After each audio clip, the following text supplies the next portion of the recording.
So you want to prepare your walls to do your wallpaper.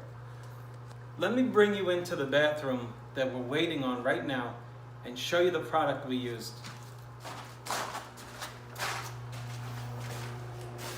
So we just did this little bathroom and we stripped it all down. We took down the wallpaper from a very unprofessional installation, cleaned the walls off, skim coated the walls with joint compound, and now we just sealed the walls.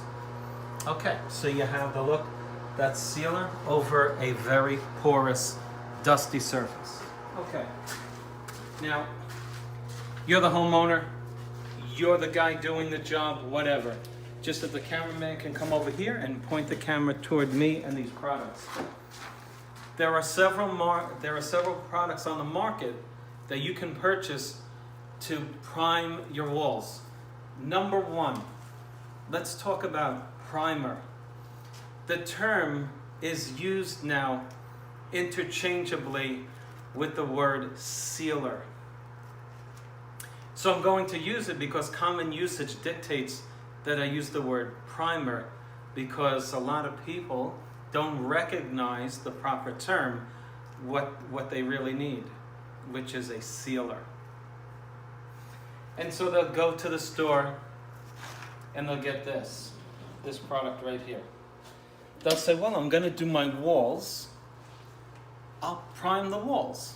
And they see this, and it's about $12 a gallon, which attracts them, and they grab it.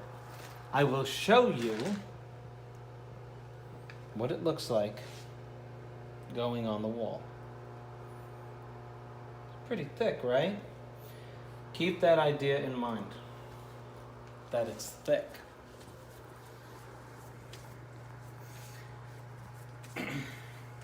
When you're going over new joint compound, over sheetrock, you don't want something thick. What do you think a thick primer is going to do on a very porous, dry joint compound surface? Just think about it.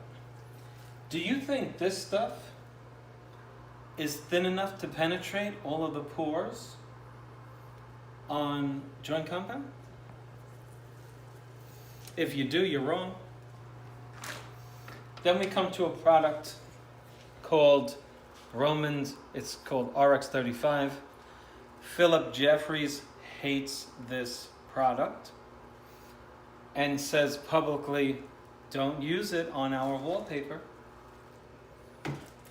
How thick is it? Wow, look at the difference. Why would something so thin, which hasn't been watered down by me, be double the price of this product? Hold on to that thought. And then you got the Sherwin-Williams counterpart of the $9.99, and that's the Loxon products. They have many of them. This stuff that I use for wallpaper is about $23 a gallon, comparable to the price of this. Let's see the consistency of this stuff. Pretty much the same, right? Thin, keep that in mind. And then we go to guards from Zinsser. Keep in mind that Zinsser also makes this one, Bullseye. Let's see its consistency.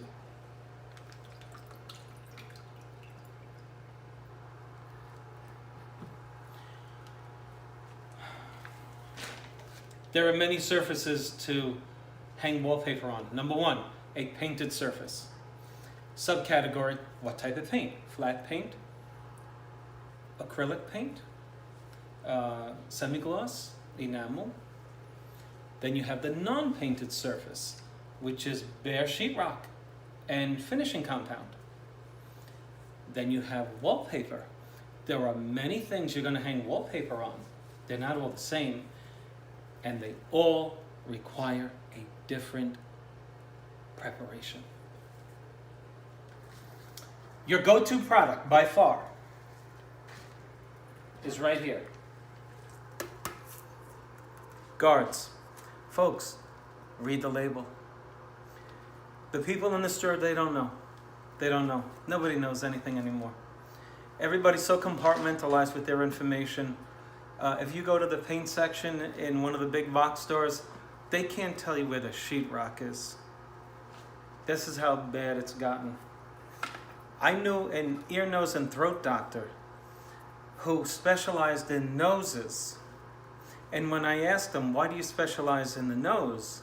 He said, I don't. I began specializing in the left nostril. That's how bad it's getting. Your go-to product, remember it? Guards. This product you're going to use when you remove wallpaper and you have a glue residue on the wall. Perfect. This product you're going to use on raw sheetrock that's been finished with joint compound. Go-to product. This product can be used on painted surfaces, semi-gloss, flat. If you try to hang wallpaper on a matte finish, a flat finish, and you don't use this, you just caused yourself lots of money in repair when you take the product down. This and this and this can be used for most of the applications that I do, which is hang over raw sheetrock and a joint compound finish. You know what I'm saying, where the seams are all finished and you just have, they call it, okay, it's spackled, it's ready to go. It's not ready to go. Either one of these three, either one of them can be used. Because they're thin. It's basic information. What is this stuff really? You really want to know what this is?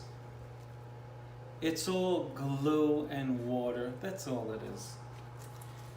This stuff is going to penetrate, because it's thin, your paper on your sheetrock and your porous joint compound.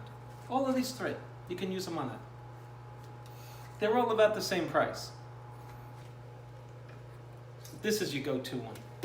I'm going to tell you why. It's more prevalent in the USA than this second runner-up. This one is a Sherwin product. Very good for dusty surfaces, chalky. When you think of Loxon, think of a chalky substance. You want to seal. It's dusty. You keep doing this, the dust keeps coming off on your hand. That's your product, Loxon. Raw sheetrock plaster. Right here. Well, what about this? You want to throw a coat of protection on your painted surface? Don't put this on raw sheetrock. Please don't do that and try to hang wallpaper. Don't forget, you try to hang wallpaper over this the same day, guess what's going to happen? Bubbles. Bubbles. Why? How long do you think this takes to cure? You understand? It's going to take days for this stuff to dry. Not only that, it's thick. You try to hang wallpaper and go cheap, you save a big $10 and use the bullseye, you got bubbles. What's going on here? This didn't cure. This is really ready to go within a couple of hours. But if you're a new installer, give it a day. Give it a day. Because if you move your paper off the wall, if you don't have it right, and you only had this dry for 2 hours, it's gonna come right off. It's not ready. If you're new, if you're not new and you get it on the wall, perfect. It all dries together. But take my word for it.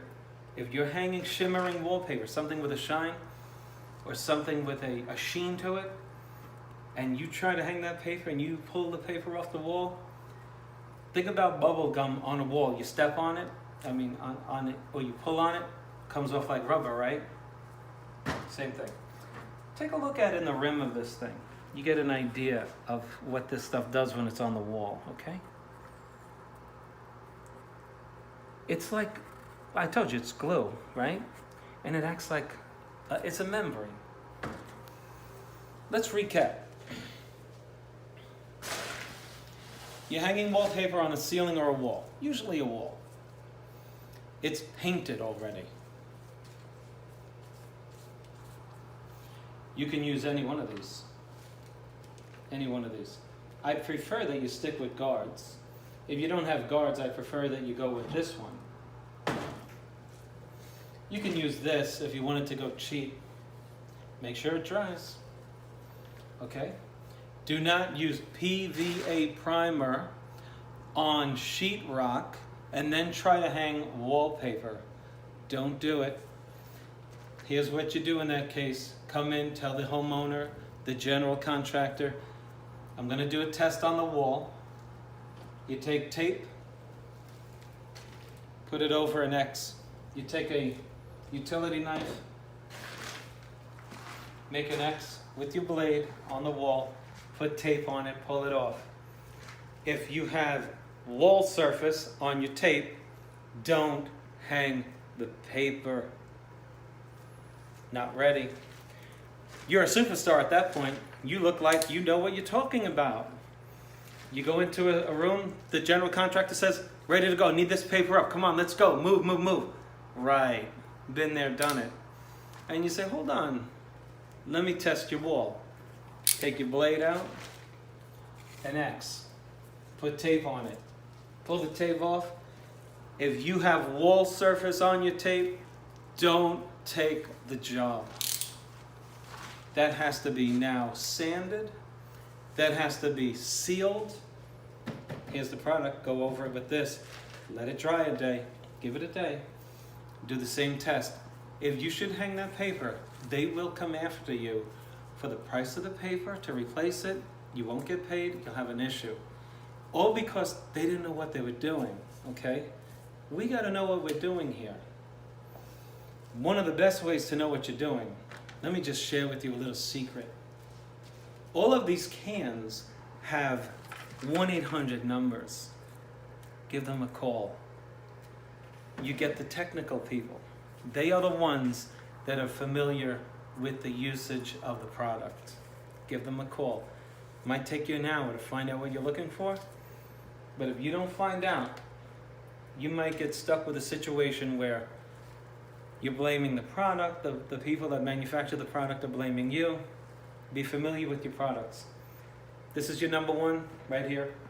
This is your number two. This is your number one if you have a chalky surface right here, locks on. And it might be the new finished sheetrock. The guys come in, sanded it, tell you it's all ready to go. It's not ready. It's got chalk all over it. You keep cleaning it, more and more chalk. Here's your product right here, locks on. It's great for exteriors too. They have an exterior version of it, locks on, over block. You know block is very dusty. You know when you're doing painting the outside of a house. Never been painted before? Locks on, best. It sticks into the surface, it penetrates all the pores, receives the new paint beautifully. Okay, those are the products. They're all from different companies, except for the Zinsser products. And there are other products on the market that I haven't identified here, but these are the most I use. I hope that you learned something from the video. If you did, click on like and subscribe to my channel.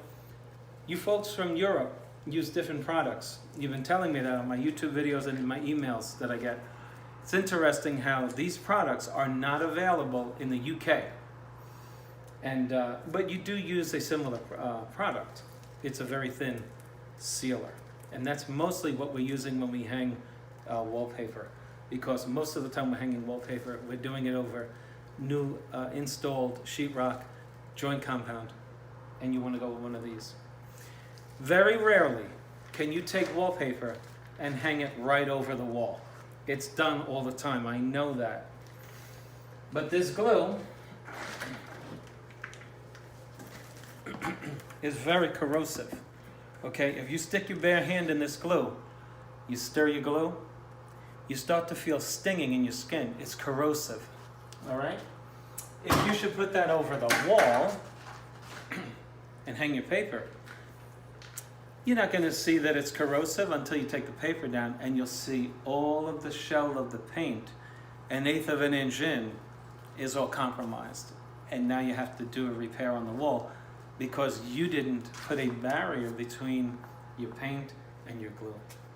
So I would suggest that you always use either a primer, a true primer. It could be this. But even in that case with the painted wall, either one of these three will suffice. It literally holds the paint in and prevents the glue from penetrating. Because it is a glue, it's a thin glue membrane. Thanks for watching, and see you on the next one, and click on like and subscribe.